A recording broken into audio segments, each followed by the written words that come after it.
Subscribe करें और bell दबाएं ताकि कोई खबर रह न जाए।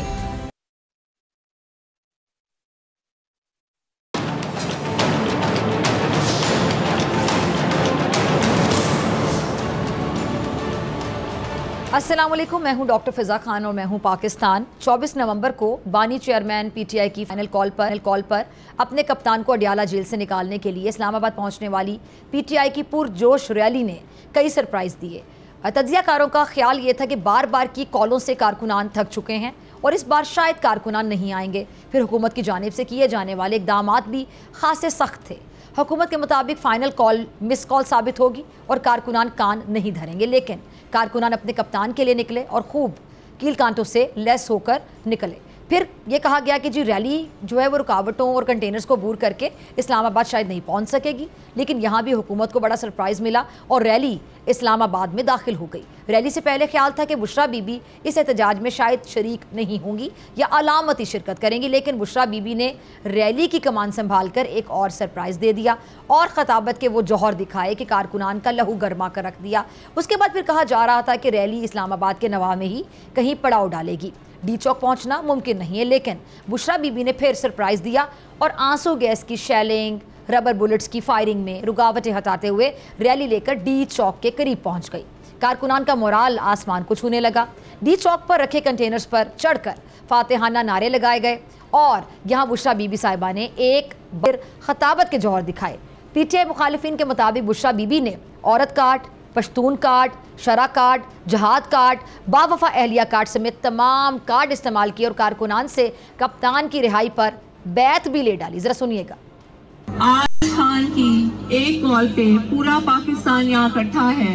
ये गवाही दे रहा है कि वो बेगुनाह जेल काट रहे हैं। खान ने एक बात कही कि मैं जिंदा हूँ अपने मुल्क के लिए, मैं मरूंगा अपने मुल्क के लिए, ताकि मेरा रब मुझसे पूछे तो मैं कहूँ कि जो मैं कर सकता था वो मैंने किया।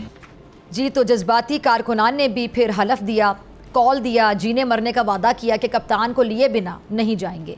ये एंट्री, ये सिचुएशन पीटीआई के सपोर्टर्स के लिए सेरो खून बढ़ाने के साथ साथ खुशगवार सरप्राइज़ थी। कहा जाने लगा कि कप्तान को कैद रखना अब शायद मुमकिन नहीं है, अब धरना होगा। पूरे मुल्क से काफिले शरीक होंगे और कप्तान को लेकर ही उठेंगे। पीटीआई बल्कि बुशरा बीबी दादो तहसीन समेटते हुए धरने की प्लानिंग करने लगी। प्लान यही था कि कई और सरप्राइज़ दिए जाएंगे, लेकिन रात गहरी होते ही कानून नाफिज करने वाले इदारों ने ऐसा सरप्राइज़ दिया कि सबको हक्का बक्का कर दिया। 3 अतराफ से किए जाने वाले ऑपरेशन क्लीन अप ने सिर्फ आधे घंटे में सब कुछ क्लीन करके रख दिया। हैरत अंगेज़ तौर पर कप्तान की रिहाई के लिए वादे और कॉल लेने वाली बुशरा बीबी सलारे काफिला अली मीन गंडापुर के साथ उल्टे कदमों ऐसी पलटी के सीधा केपी के पहुंचकर दम लिया। और जब मैदान से कमांडर फरार हो जाए तो सिपाही कब रुकते हैं। फिर फाइनल कॉल पर आने वाले जितने कारकुनान हैं वो भी चप्पलें, जूते, गाड़ियां छोड़कर जाने बचाते हुए भागे। जो निकल सके खुशकिस्मत रहे, जो पकड़े गए कप्तान के पास जेल पहुंचा दिए गए। मीडिया रिपोर्ट्स के मुताबिक रात गए ऑपरेशन में बुशरा बीबी के ड्राइवर समेत 950 कारकुनान गिरफ्तार किए गए और ऑपरेशन के बाद जब आज इस्लाम गहरी उठे तो ताज़ा तरीन सूरत हाल उनके लिए बहुत बड़ा सरप्राइज़ थी। पीटीआई के सरप्राइज़ पर हुकूमत का सरप्राइज़ नहले पर दहला साबित हुआ और इस सूरत हाल पर पीटीआई कारकुनान ही नहीं बल्कि रहनुमा भी मायूस हैं।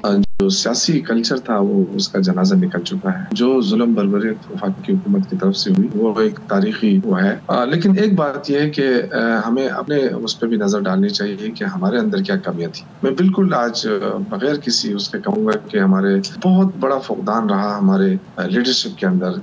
कोऑर्डिनेशन नहीं थी, मुशावरत नहीं थी और मुझे आज बड़ा मायूस किया। रियली मैं आपको सही कह रहा हूँ कि जिस अंदाज से हमें इतनी बड़ी तादाद में लोग आए और हमारे पास कोई प्लान नजर नहीं आया।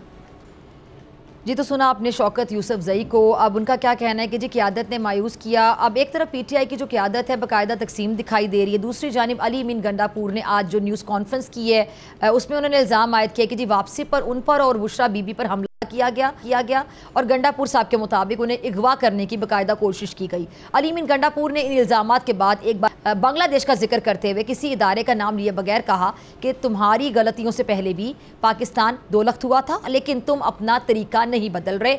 हमने तुम्हारा वतीरा इख्तियार किया तो तुम बांग्लादेश को भूल जाओगे। जरा सुनिएगा। हमारे इमरान खान की बीवी बुशरा बेगम थी, वो मेरे साथ थी, उनमें भी हमला हुआ, क्योंकि मेरे पे हुआ सारी बात उनमें भी हुआ, मेरे साथ जो थी वो भी मेरे साथ जा रही थी, वो सारी बात है, वो हमले में वो भी थी। और रास्ते में उसको जान से मारने के लिए, उसका रास्ता रोकने के लिए, उसको अगवा करने के लिए जो इक़दाम किए गए वो भी सबके सामने आएंगे इंशाल्लाह। हमने ज़ात का सबूत दिया है, हमारी तालीम और तरबियत ऐसी है कि हम वो गलत और घटिया इक़दाम नहीं करते, लेकिन तुम हमें मजबूर कर रहे हो, तुम मजबूर कर रहे हो कि हम अगर तुम्हारे वाला वजीरा इख्तियार कर लिया तो खुदा की कसम तुम बांग्लादेश को भूल जाओगे। जी, तो सुना आपने। सारी सूरत हाल पे बात करने के लिए मेरे साथ फैसल चौधरी साहब मौजूद हैं PTI से, दानियल अजीज़ साहब और कौसर काज़मी साहब हुकूमत से, नून लीग से। दानियल साहब, आप तो अभी किसी पार्टी में नहीं हैं और नून लीग से थोड़े से नाराज़ भी हैं, नाला भी, तो ना आप हुकूमत की नुमाइंदगी करेंगे ना PTI की, तो आप न्यूट्रल हैं। तो मैं आपसे शुरू करना चाहूँगी, सर क्या समझ आ रही है जो कल कुछ होता रहा, आपका इस पर एनालिसिस क्या है? कारकुनान ने तो कमाल कर दिया है। मुझे सिर्फ एक बात का दुख है, बल्कि रंज है, कि काश ऐसे कारकुनान के पास कोई लीडर होता जो पाकिस्तान की मईशत को, पाकिस्तान की महंगाई को, पाकिस्तान की बेरोजगारी को इनको उस तरफ लेके जाता कि पाकिस्तान एक एशियन टाइगर बन रहा है। इनको बेचारों को एक धोखे पे धोखा। आपको याद होगा शायद जब ये इन्होंने 180 दिन का धरना दिया, उस वक्त मुझे याद है कि जब ये भागने को गए थे तो उस वक्त औरतें लिपट रही थी इमरान खान की टांगों के साथ कि ना जाएं हमें छोड़ के। गाड़ी के आगे लोग लेट रहे थे, इन्होंने अपनी जूते के साथ उनको ठोकर करवा के तो दरवाजा जोर से बंद करके तो वहां से निकल आए। और इसी तरह से जब ये इन्होंने कहा कि जी ये आर्मी चीफ की एक्सटेंशन नहीं हो सकती और अवाम को जो है ना वो खुराक दे दी कि जी हम कोई गुलाम है, और जब अपनी बारी आई तो कहा जी आप ताहयात चीफ हो जाएं, यानी गुलामी। तो कहने का मकसद ये है कि इस तरह का कल फिर से मुजाहरा हुआ है, गो कि वो खुद तो जेल में है लेकिन उनकी पार्टी के जो डाई हार्ड वर्कर थे, जो हर हाल में रेन और शाइन उनके लिए बाहर आए, उनको वहां हथा छोड़ के तो खुद भाग गए वहां से और उनको अंदिया देते रहे कि जी हम आखिरी खून के कतरे तक, आखिरी बॉल तक लड़ेंगे। पता नहीं क्रिकेट के अजीबोगरीब मुहावरे होते हैं इनके पास, लेकिन उन्होंने तबाह कर दिया। और इसी तरह गवर्नमेंट भी बुरी तरह फेल हुई है, ना इनको वो अटक रोक सके, ना इनको ये संजियानी रोक सके, ना इनको ये इस्लामाबाद में, ना डी चौक में रोक सके। हर जगह फेल होके फिर आप वो एक दूसरे को शाबाशी दे रहे हैं, बहुत बुरी तरह फेल हुए। और इनके सारी नेगोशिएशन फेल होगी, इनके सारे मुज़ाकरात फेल हो गए। किसी किस्म का इन्होंने जो है इस्लामाबाद के लोगों को तहफ़्फ़ुज़ देने में नाकामयाब हुए। जो मेन एवेन्यू है ये अपना ये जो ग्रीन बेल्ट है, ये जल रही थी, सारी दुनिया ने देखा है। और इसमें ये कह देना कि उन्होंने बड़ा कमाल किया, बिल्कुल नहीं किया। Total failure of planning. और न जाने कैसे वो आखिरी टाइम पे लीडरशिप PTI की भागी तो वो लोग खुद ही मुंतशिर हो गए, नहीं तो हुकूमत का तो अच्छे भले जान के लाले पड़े हुए थे। ठीक है जी। फैसल चौधरी साहब, क्या हुआ है आपकी पार्टी में भी? अगर मैं खुलकर कह दूं कि दो तरह की राय रखने वाले लोग हैं, दो धड़े कह लें, और कुछ लोगों की राय ये है कि पार्टी के अंदर ही कुछ लोग ऐसे हैं जो कि सिंसियर नहीं है, लॉयल नहीं है। अभी ये जो कल हुआ, अली मीन गंडापुर साहब की बात कर लें, इवन बुशरा बीबी की बात कर लें, तो आपकी पार्टी के अंदर से आवाज़ें उठ रही हैं कि गलत हुआ। आप किस साइड पर हैं? आप कैसे देखते हैं इस पूरी सूरत हाल को? नहीं, मैं तो इमरान खान की साइड पे हूँ, मैं तो किसी ग्रुप धड़े में नहीं हूँ। तो क्या दोनों ठीक है, दोनों धड़े में से यानी एक धड़ा इमरान खान की साइड पे, दूसरा नहीं है? नहीं, मेरा कहना मतलब है कि सारे धड़े इमरान खान के हैं, मुझे बाकी धड़ों का तो really have no idea। और जो फायर मारे गए हैं, लोग शहीद हुए हैं, लोगों ने कुर्बानियां दिए हैं, बिल्कुल इस बात पे तो तनकीद हो रही है। और ये तनकीद कोई बहुत ज्यादा बेजा नहीं होगी मेरे नजदीक में अगर हम ये कहें कि एग्जिट स्ट्रेटजी नहीं थी। और इसमें एक और बात ऐड कर लेना फैसल, कि उनमें जो कोई शहीद हुआ या जो कुछ जख्मी है वो एक गरीब का बच्चा है, एक आम कारकुन है, किसी लीडर का बच्चा नहीं है, कोई मेन बंदा नहीं है। तो मेन लीडरशिप तो गायब होगी गाड़ी में बैठ के। बिल्कुल, देखिए बात ये कि नहीं, मेन लीडरशिप का वहाँ पे बहुत सारे तो पहुंचे भी नहीं, वर्क फ्रॉम होम भी नहीं हुआ। तो जो लोग वहाँ पे जो ये बिल्कुल एक बतौर वर्कर होने के, एक सियासी वर्कर होने के, पाकिस्तान के शहरी होने पे ये बड़ी तकलीफ से बात है। जो भी जिसका जिक्र आपने किया कि गरीब कारकुनान जो हैं वो आते हैं, उन्होंने बिल्कुल कमाल भी किया है, उन्होंने इमरान खान की बात के ऊपर, कॉल के ऊपर लब्बैक भी किया, पाकिस्तान में आइन जमहूरियत के लिए निकले।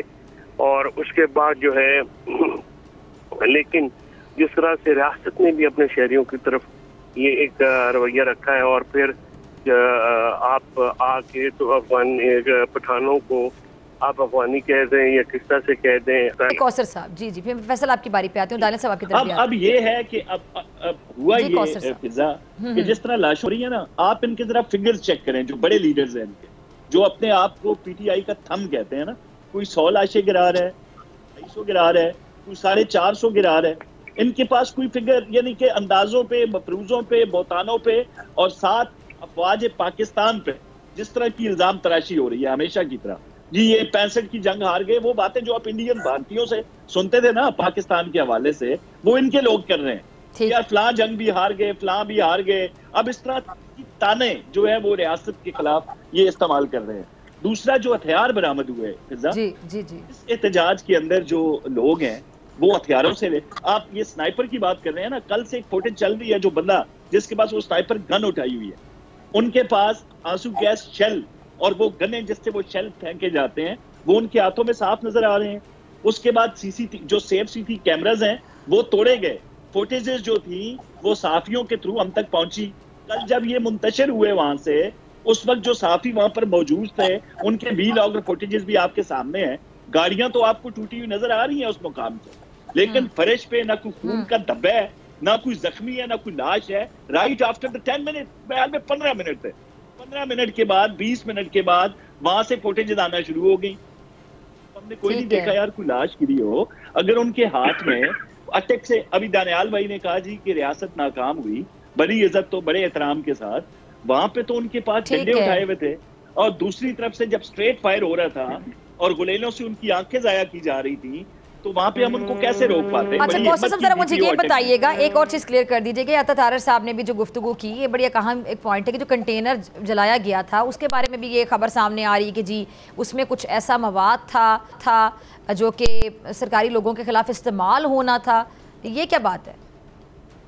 देखिए मकामात क्या है, अब ये सारे जो लोग वहां पर मौजूद थे, अभी फैसल ने एतराज किया कि उन लोगों को अफगानी कहा जा रहा है। भाई आप जरा फिर से फुटेज देखें जो आपके पेजेस पे शेयर हुई, उनमें से एक फर्द उठ के ये कह रहा है कि भाई ये हमें रोकेंगे, ये पुलिस, ये रेंजर्स हमें रोक पाएगी, हम तो वो हैं जिन्होंने अफगानिस्तान के अंदर अमेरिकन को भगा दिया वहां से। खुद लोग एतराफ कर रहे हैं कि हम वो लोग हैं जिन्होंने अफगानिस्तान के अंदर अमेरिकन फौजों को वहां से भगाया।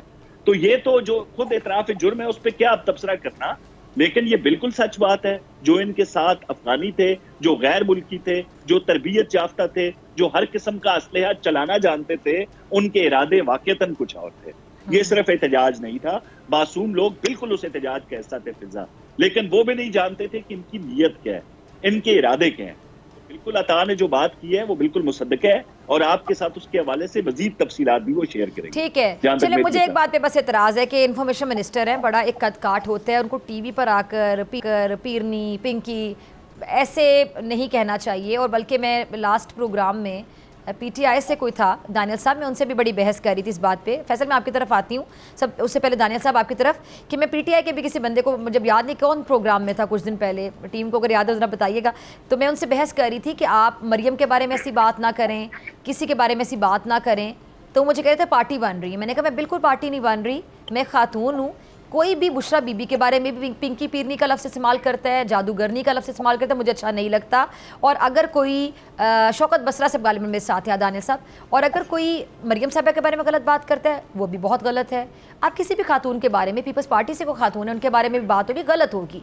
ये हमारे यहाँ पता नहीं मर्द हज़रात हकीकत भी ना बोले, नहीं कौसर साहब ऐसे अलकबात एक दूसरे को ना देना। देखिए मेरी बात सुने, एथिक्स, चलिए कोई तो एग्जांपल सेट करेगा ना, बात यहाँ पे खत्म कर लेते हैं। अगर आपको लगता है पीटीआई वाले नहीं करते, आप लोग कर दें। माशाल्लाह नहीं फिजा, एक खातून अगर बड़ी पहुंची हुई पीर है और उसको मान लिया जाए, सर देखिए कि पहले पाकपतन से भागी थी, अब यहाँ से भागी, ये जायज बात है, ठीक है, जितनी बात है वहां तक रहे ना। मेरा कहने का मतलब ये है, फलां भागा था, वो भागी थी, और वो जादूगरनी, कोई पिंकी, मतलब ये बातें कोई भी किसी के बारे में ना करे, मैं ये कहना चाह रही हूँ। जी दानियल साहब अब अग्री करते हैं कि खवातीन के बारे में इस तरह की बातें जब की जाती, क्या ये नाजेबा नहीं है? जिन कद काट के हमारे लीडर्स हैं, हमारे सियासतदान हैं, एक मिनिस्टर का एक पोर्टफोलियो होता है, कोई भी मिनिस्टर कोई भी बैठ के, मैं सिर्फ अता तारर के बारे में बात नहीं कर रही, मैं ओवरऑल बात कर रही हूँ कि कोई भी उस ओहदे के शायान शान नहीं होता कि आप पे खातून के बारे में ऐसी बातें करें। कोई भी पार्टी करे गलत है, किसी के बारे में करे गलत है। जी दानियल साहब बिल्कुल आप मेरे ख्याल से फरमा रही हैं। हमारी जिम्मेदारी है कि हम एक टेलीविजन के ऊपर आके पार्लियामानी लैंग्वेज के अलावा से कोई लैंग्वेज ना इस्तेमाल करें जी। और ये आपकी मेहरबानी है कि आप उनका दफा कर रही हैं, नहीं तो ये तमाम हदें जो हैं ये पार करना पीटीआई ने ही सिखाया सबको। तो ये इसको कहते हुए मैं ये भी कहना चाहता हूँ कि जो मेरे भाई फैसल कह रहे हैं मैं उनके साथ एग्री करता हूँ कि कोई शक नहीं इस बात में। इसीलिए तो मैं कह रहा हूँ कि इनके वर्कर तो कमाल के हैं। इन्होंने तमाम जो दहशतगर्दी या जो भी आप कह सकते हैं उनके खिलाफ इस्तेमाल हुई, वो सब कुछ पार कर दिया, वो सह लिया, वो एक्सेप्ट कर लिया। उसके बावजूद वो खड़े रहे और सर्दी में, और जो लीडरशिप है वो भाग गई। तो ये तो ऐसे कमाल के वर्कर तो किसी को मिले कहीं जाके, तो किसी दुनिया के मुल्क में पता नहीं, मैंने तो नहीं कभी सुना कि इस तरह से जो है ना ये बर्दाश्त किया इन्होंने सब कुछ। चलिए मुझे ब्रेक का कहा जा रहा है तो दानियल साहब, मैं ब्रेक के बाद यहीं से शुरू करते हैं। फौरन ब्रेक का कहा जा रहा है, टाइम की कमी ब्रेक के बाद यहीं से शुरू करते हैं।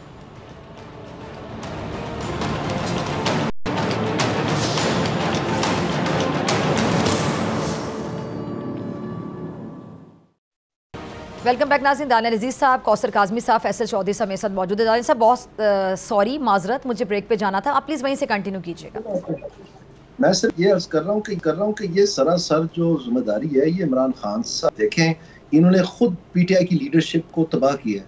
आप मुझे बताएं कि ये गौर साहब एक बहुत अच्छे वकील हैं, बड़े अच्छे इंसान हैं, नो डाउट, बड़े नफीस हैं, पढ़े लिखे हैं, मेहनती हैं, इनका बड़ा नाम है, मैं मानता हूँ सारी चीजें, लेकिन क्या ये पीटीआई के चेयरमैन थे?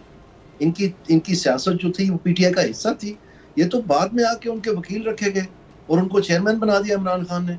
इसी तरह से उमर अयूब साहब जो 2 ओहदे के ऊपर मुश्तमिल थे, जब उनका एक ओहदा हटाया गया तो वो पूरी पार्टी ने यूनानिमसली कह दिया कि ये मत करें। 2 हफ्ते इंतजार करके उन्होंने उनको बरतरफ कर दिया। जो इनका इंफॉर्मेशन सेक्रेटरी था, जिस बेचारे ने अपने मुंह के ऊपर छुरियां खा ली, उसको बरतरफ कर दिया। तो कहने का मकसद ये है कि ये लीडरशिप जो है, ये जो जब ये बुजदार जैसे लोगों को लाते हैं, पंजाब का इंचार्ज बनाते हैं, इनको पता है कि ये अंधों में काने राजे हैं, ये अच्छे नजर आते हैं। चलिए सर, बुजदार तो एक माजी का करेक्टर थे ना, अभी कल क्या हुआ, कल की बात कर लेते हैं ना। दानियल साहब, बुजदार साहब पे तो मेरे ख्याल से इतनी बहस हुई है मीडिया में, जितने इंपॉर्टेंट शायद बुजदार साहब थे ही नहीं। वो तो खान साहब ने नजर करम किया, वो सीएम पंजाब बन गए। मतलब ये भी देख ले, हमारे पे टाइम आना था कि इतने बड़े सूबे का सीएम बुजदार साहब को लगना था। अच्छा, एक चीज फैसल साहब, लेकिन ये रिपीट ऑफेंडर है, तो इन्होंने अब अपनी एहलिया को भेज दिया। यानी किसी के ऊपर इनका कोई एतबार नहीं है। जिन्होंने कोड़े खाए, जिन्होंने जेल गए, जो बेचारे। फैसल से एक चीज कंफर्म करते हैं, फैसल क्या ठीक है, फैसल ये जो बुशरा बीबी साहिबा का फैसला था डी चौक जाने का, इस पे भी आपकी पार्टी की क्या राय थी? और कप्तान जो बानी चेयरमैन है पीटीआई, उनकी राय क्या थी कि कहाँ जाना है? ये सारी चीज़ें खुलकर सामने आ गई हैं। तो डी चौक जाने का जो फैसला था बुशरा बीबी का, फिर जिस तरह उन्होंने अपने कारकुनान से हलफ लिया, बड़ा मतलब कॉन्फिडेंस नज़र आ रहा था, लग रहा था कि जिस तरह वो पीछे नहीं हटेंगी। उन्होंने बल्कि यहाँ तक कह दिया था कि वो डी चौक पर अकेली भी रह गई तो एहतजाज करेंगी, लेकिन फैसल वो गायब हो गई। क्या इस बात से आपके कप्तान साहब भी शॉक्ड होंगे? पहले एक जुमला मैं ये कहना चाहूँगा, बिल्कुल जो इंफॉर्मेशन मिनिस्टर साहब हैं उनकी वोकैबुलरी नहीं है, और वो उनकी जो गुफ्तगू है दानियाल साहब, क्योंकि अपनी पुरानी पार्टी को जरा मुश्किल होता है ना। ये बेनजीर भुट्टो शहीद को किन अलकाबात है जो है नवाजा गया, सबको याद, आपको भी याद है, मुझे भी के बारे में ऐसी बातें किसी को भी सूट नहीं करती, नहीं करनी चाहिए। और ये नहीं करनी चाहिए। और अगर आप सियासी अंदाज में किसी पे तनकीद भी नहीं कर सकते और आपको फिर मतलब ऐसे you have to stoop to this level और ये अल्फाज इस्तेमाल करें, तो इसका मतलब है कि आपके पास कहने को कुछ नहीं है। ठीक है। सेकेंडली बात यह है कि बुशरा बीबी जो हैं, आपने इस पर्टिकुलर सवाल पूछा, तो देखिए वो एक घरेलू खातून है। ये वहाँ पे जो पॉलिटिकल कमेटी है, लीडरशिप है, वो ये उनको मोरद इल्जाम नहीं ठहरा सकती, और ये रिस्पॉन्सिबिलिटी उनकी थी। यानी आपके कहने का मतलब है कि बुशरा बीबी, आपने बड़ी अहम बात की, बुशरा बीबी को जो मुर्दे इल्जाम ठहराया जा रहा है उन पर तनकीद है कि बेजा है। बेसिकली जो फैसला था ये बुशरा बीबी का नहीं था। देखिए बात यह है कि पॉलिटिक्स में होता नहीं तो फिर फैसला करने वाले जो हैं, जो आपकी पार्टी के जो मेन लोग हैं, वो फिर बुशरा बीबी के पीछे क्यों छुप रहे हैं? नहीं तो उनको या तो फिर वो उस पर सामने आते हैं, कहते जी हम नहीं जाते डी चौक में, और हमारा ये फैसला नहीं है, हमारी ये लेकिन फैसल साहब, जब बुशरा बीबी वहाँ से गई हैं, अली मीन गंडापुर से वहाँ से गए हैं, तो बुशरा बीबी वहाँ खड़ी भी हो सकती थी, तो कह सकती थी मैं तो खड़ी हूँ अपने कारकुनान के साथ। कारकुनान को वहाँ पे छोड़ कर जाना वो तो सबके सामने है, सीधी सी बात है कि जो गया है वो आपके सामने गया है। वहाँ पे मेन लीडरशिप थी नहीं, वहाँ से लोगों को ले आए, हुजूम को ले आए, कोऑर्डिनेशन किसी की नहीं थी। क्या होगा, मेन लीडरशिप जो है कारकुनान देखते रह गए कि किधर चले गए। बात यह है कि आज सुप्रीम कोर्ट बार एसोसिएशन ने जो है ये डिमांड की है कि जुडिशियल इंक्वायरी की जाए। मौलाना फजल रहमान साहब ने इसकी आज जो है वो मजम्मत की है पुरतशद्दुद वाक़यात की। तो क्या अगर ये गवर्नमेंट का एक स्टांस है और पीटीआई का एक दूसरा स्टांस है, तो क्या ये मोतबर बात नहीं है, प्रॉपर बात नहीं है कि एक इंडिपेंडेंट जुडिशियल कमीशन कायम किया जाए जो कि सारे मामले की तहकीकात करे। आखिर पाकिस्तानियों का खून है, रायगा तो नहीं जाना चाहिए, उनको कोई मतलब पानी थोड़ी बहा है पाकिस्तान। वहाँ पे अगर लाशें गिरी हैं, एक फरीक जो है, ये मैं आपको बतौर कानूनदान बात कर रहा हूँ, अगर एक फरीक ये क्लेम करता है और दूसरा उसकी डिनाई करता है तो उसका बेहतरीन हल तो जुडिशियल इंक्वायरी है। तो बाकी तो सियासी बातें हैं, सियासी बातों में कुछ लोग जो है तनकीद करेंगे, कुछ लोग कहेंगे कि डी चौक में आए बगैर जो है इम्पैक्ट नहीं पड़ना था या ये नहीं पड़ना था। मेरी राय मुख्तलिफ भी हो सकती है, मेरी राय में एग्री भी कर सकता हूँ, लेकिन बात यह है कि ये तो स्ट्रेटेजिकल अगर कोई फ्लॉज हुए या फॉल्ट हुए तो जो पॉलिटिकल कमेटी है अगर वो इतनी नाइव है और वो अपनी बात नहीं मनवा सकते तो फिर मैं माजरत चाहता हूँ कि फिर तो बात नहीं बनेगी ना। कि बात यह है कि रिस्पॉन्सिबिलिटी तो लेनी पड़ेगी।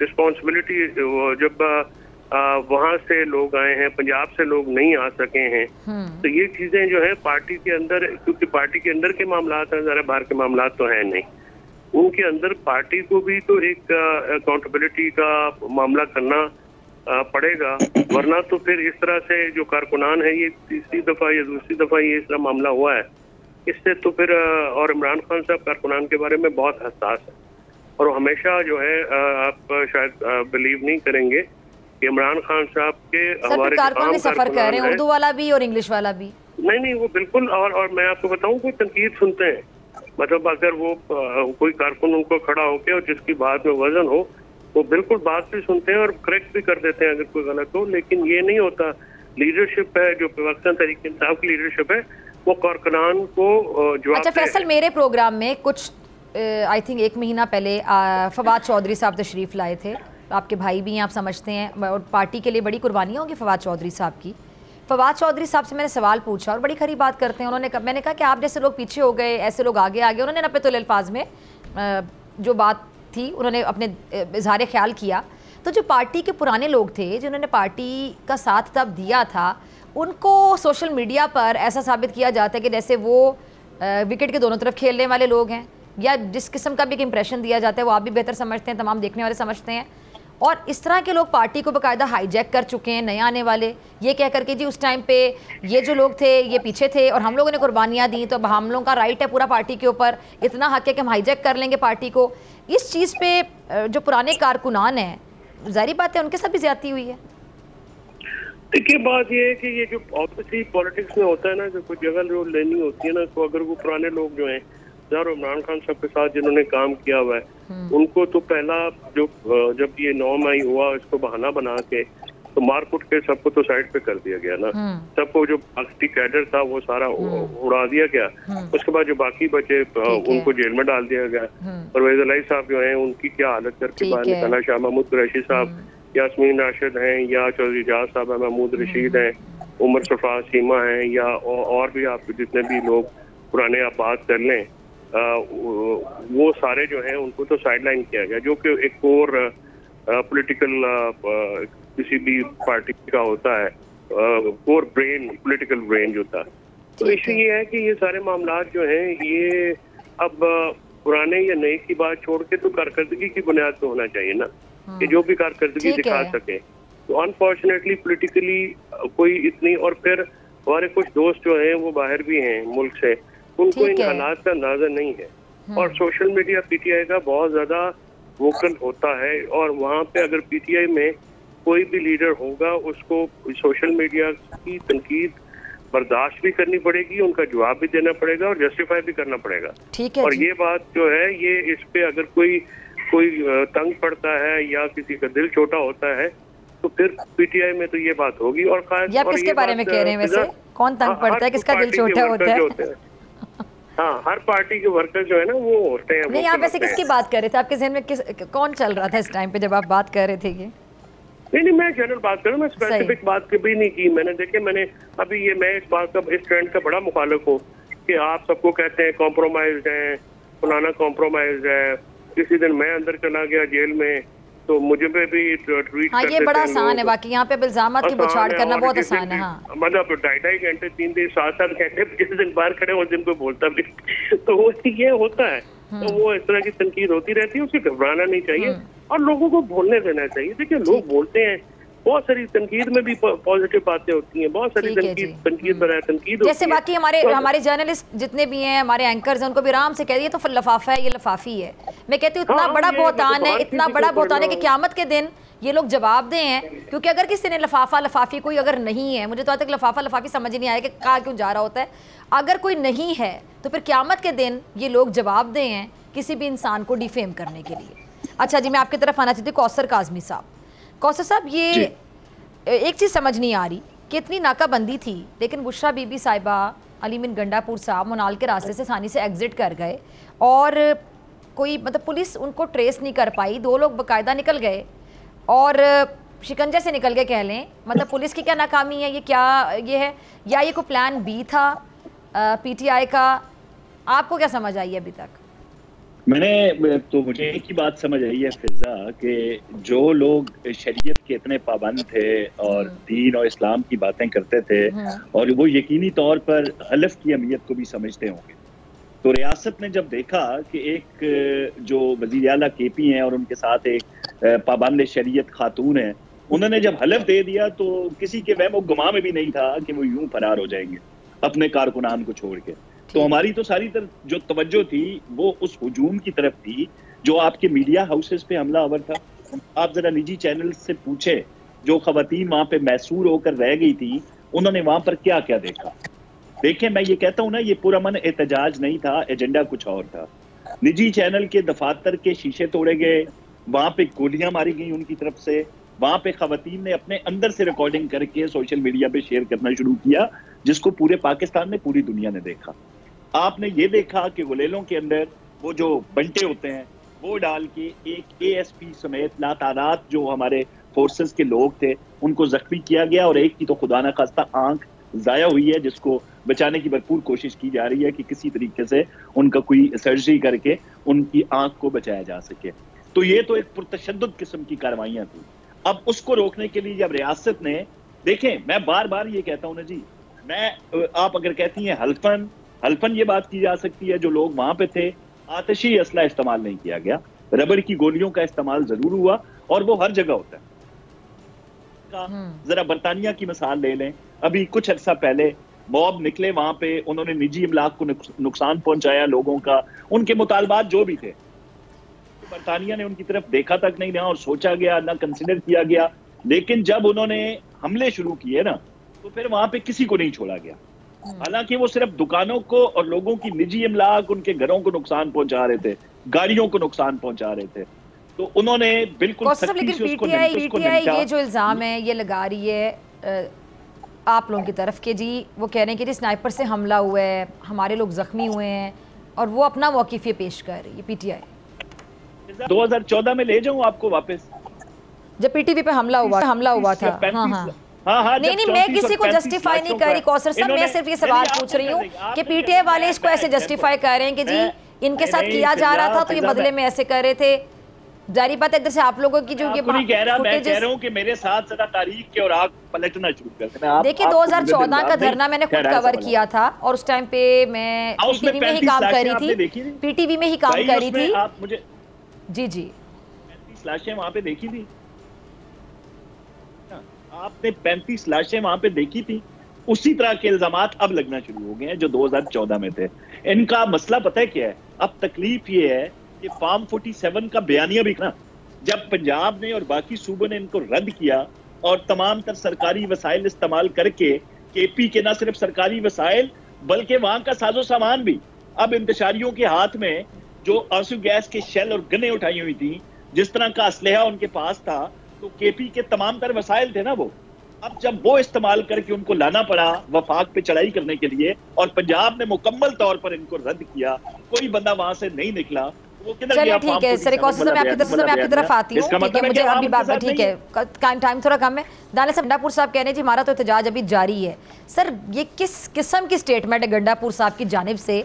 कल वो बाकायदा वहाँ से फ़रार हुए हैं और उससे पहले भी वो फ़रार होने की उनकी बाकायदा एक हिस्ट्री है, और कल एक आपने वो देखी होगी वीडियो के कारकुनान उनको जाने नहीं दे रहे थे और वो कह रहे थे कि मुझे जाना है, तो कारकुनान कहते हैं हम वो जाने नहीं दे रहे थे, उनको कह रहे थे नहीं आप नहीं जा सकते यहाँ से, 1 मिनट के लिए भी ना जाएगी, क्योंकि कारकुनान को उन पर ट्रस्ट नहीं था, उनको यकीन नहीं था। फिर गए वहाँ से, फरार हुए, फरार का लफ्ज़ ही बोला जाएगा। और इस टाइम पे अहम तरीन पोस्ट अगर मैं कहूँ पीटीआई के किसी बंदे के पास है तो एक सूबे की वजारत आला, एक सूबे में जहाँ हुकूमत है आप लोगों की पीटीआई की, उसके वज़ीर आला जो सबसे बड़ा ओहदा होता है किसी सूबे का, वो अली मीन गंडापुर साहब हैं, जो कि सबसे बड़ा एक मनसब अगर कह लें इस टाइम पे जो पीटीआई का कोई बंदा इंजॉय कर रहा है तो वो अली मीन गंडापुर साहब कर रहे हैं केपीके की वज़ीर आला शिप, सीएम शिप। तो अब कैसे कह रहे हैं कि हमारा एहतजाज अभी जारी है? जी ये पहले ही 2-3 मरतबा इन्होंने कॉल ऑफ करके तो लोगों को बदजन कर दिया था, अपने वर्करों को, और ये सिर्फ इसलिए इस दफा आए थे क्योंकि इसको फाइनल कॉल का नाम दे दिया गया था। और ये जो एग्जिट स्ट्रेटजी के बात कर रहे हैं, ये एग्जिट स्ट्रेटजी का कोई ताल्लुक नहीं। ये तो कह रहे थे कि हम तो जाएंगे नहीं वहां से, हम तुम्हारे तो तलाशे आएंगे, आप हमारी जो है ना दुआ पढ़ लें। एग्जिट स्ट्रेटजी की तो बात ही नहीं हुई। फैसल साहब आप हमारे साथ अगर मौजूद हैं, मेरा सवाल ये था कि अली मीन गंडापुर साहब अभी कह रहे हैं कि जी अभी जो तहरीक है, ये जो एहतजाज है, ये जारी है, ये जारी रहेगी। सर कल फरार हो गए वहाँ से, अब कह रहे हैं जारी रहेगी, क्या ये बातें कर रहे हैं? लोगों को उन पर यकीन नहीं था, उनको 1 मिनट के लिए भी जाने नहीं दे रहे थे वो लोग। बात यह है जी कि फिजा ये जो सियासी जदोजहद है ये तो जारी रहेगी और जारी रहनी है। हमारा तो सबक ये है तहरीक इंसाफ का कि हार वो मानता है, हारता वो जो हार मानता है। तो हमारे लिए तो जो एक ही ऑप्शन है कि नेवर गिव अप, और हम तो इसको अपनी जो आइन और जमहूरियत बहाली की जदोजहद है, हमारे शोधा की कुर्बानियां भी इस बात की मुतकाजी हैं कि वो जारी रहे। और अली अमीन गंडापुर साहब समेत जितने भी हमारे वर्कर्स हैं या लीडर्स हैं वो ये जदोजहद को जारी रखेंगे, ये अबैंडन नहीं हो सकती। यहाँ फैसल साहब अली मीन गंडापुर साहब ने क्या ये जदोजहद, 1 मिनट, ये जदोजहद जारी रखी थी फैसल साहब? पहले भी उनका यही मशकूक किरदार रहा है कि वो मौके से फरार हो जाते, पहुंच नहीं पाते हैं, 12 ज़िला पता नहीं कौन से दरमियान में आते थे जहाँ की वो सैर कर रहे थे, बड़ा फिर इसका मजाक तमस्कुर उड़ता रहा। दूसरी बात अब वो कल फिर चले गए, गायब हो गए, मरने के लिए गरीब का बच्चा वहाँ पे बैठा हुआ था, जख्मी जो है वो गरीब के बच्चे हैं। अब ये ऐलान हो जाते 1 करोड़ रुपया मिलेगा शहीद होने वालों की फैमिली को, तो क्या 1 करोड़ रुपया किसी की जान की कीमत है जो लगा दी जाती है आराम से? देखिए फिजा, बात यह है कि तनकीद आपकी अपनी जगह दुरुस्त हो सकती है, लेकिन सर आपकी पार्टी में से भी आवाज निकलती है ना, आपकी पार्टी भी कहती है। बात यह है कि अगर आप अली अमीन गंडापुर अपनी जान बचा के भागता है और आप उसको कह रहे हैं कि फरार है, और बुशरा बीबी जो है वो उनको बचा के लेके गए हैं, तो फिर आप उस पर तनकीद कर रहे हैं। तो तनकीद करते रहे, तनकीद के लिए सर फिर कारकुनान को भी भगा के ले जाते। अच्छा फिर बीच में बोल पड़े। बात यह है कि खुदा के लिए कोई हौसला तो रखो यार, बात तो सुन ले हमारी। जी जी जी जी, हम आपके पास आए हैं, हमारी नहीं फैसल साहब आपकी पूरी बात सुन रही हूँ, मैं आपका बड़ा रिगार्ड करती हूँ। बड़ी मेहरबानी आपकी। इशू ये है कि तनकीद, मैंने कहा ना, सियासत में होती रहती है, और बात यह है कि ये जदोजहद इमरान खान की है, ये जदोजहद पाकिस्तान की है, जदोजहद हमारे कारकुनान की है। इसमें अली मीन गंडापुर साहब हो या कोई और दोस्त हो, उन सब ने ये पार्टिसिपेट करना है, ये उनका ऑप्शन नहीं है, ये उनकी ऑब्लिगेशन, और ये आइन और जमहूरियत और कानून की। चलिए मैं सवाल ऐसे पूछ लेती हूँ कि आपके जो बानी चेयरमैन इमरान खान साहब हैं पीटीआई के, अब वो इस अमल पे बड़े खुश होंगे कि गंडापुर साहब वहाँ से फरार हो गए? नहीं तो मुझे ये बताइए कि गंडापुर पे तो सारे तनकीद करें, वो तो वहाँ पे पेशावर से यहाँ तक आ गए, जो नहीं आए उनके फिर क्या होगा? जो सर वहाँ पे जो कारकुनान थे जिनको छोड़ के चले गए वहाँ पे, वो भाई आप कारकुनान को छोड़ की बात ये होती है कि जब ये कुछ सियासी लड़ाई तो नहीं होगी, ये तो फिर यलगार हो गई ना, वो तो फिर आप जो है अज़ला को जान बचाने के लिए, अब जैसे कोई हमला हो गया आगे से। चलें ठीक है, आपका पॉइंट आ गया, सही, भागना जो है वो ठीक है, आपका पॉइंट आ गया कि वहाँ पर अगर यलगार ना होती तो आप कह रहे हैं वो खड़े रहते, वो वहाँ से ना भागते, ये आपका पॉइंट है। जी कौसर साहब लास्ट कॉमेंट, फिर दानिश साहब आपका लास्ट कॉमेंट लूंगी मैं। फिजा बड़ा जरूरी था, चलें सारी बातें हो गई। यहाँ पे आपने एक सवाल किया था मरियम बीबी के हवाले से कि जो बुशरा बीबी है उनकी रिहाई में उनका किरदार। जी जी, खबरें गर्दिश देखें इसमें, हाँ इसमें खवातीन के हवाले से बतौर मजमूई जो वज़ीर आला पंजाब मरियम नवाज है उनका बड़ा क्लियर स्टांस है।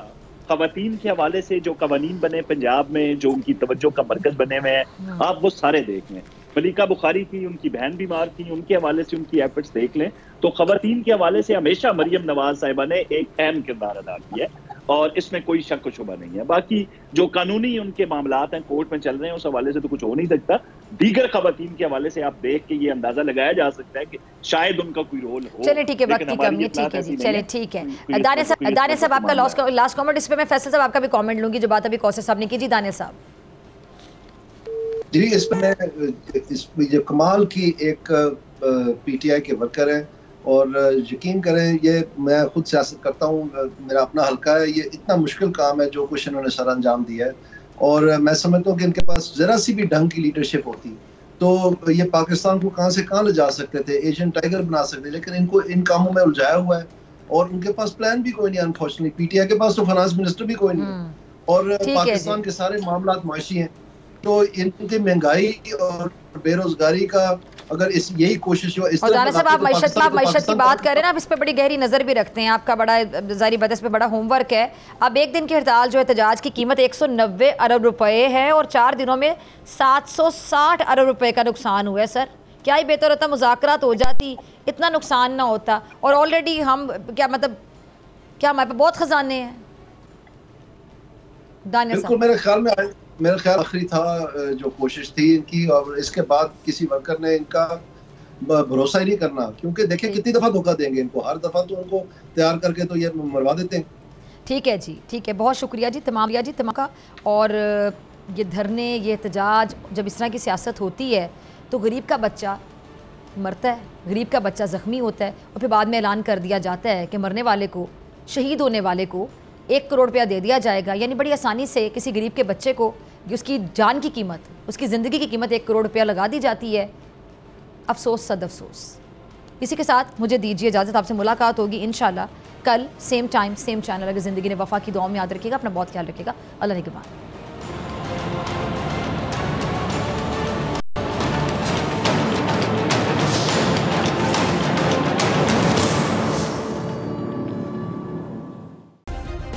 सब्सक्राइब करें और बेल दबाएं ताकि कोई खबर रह न जाए।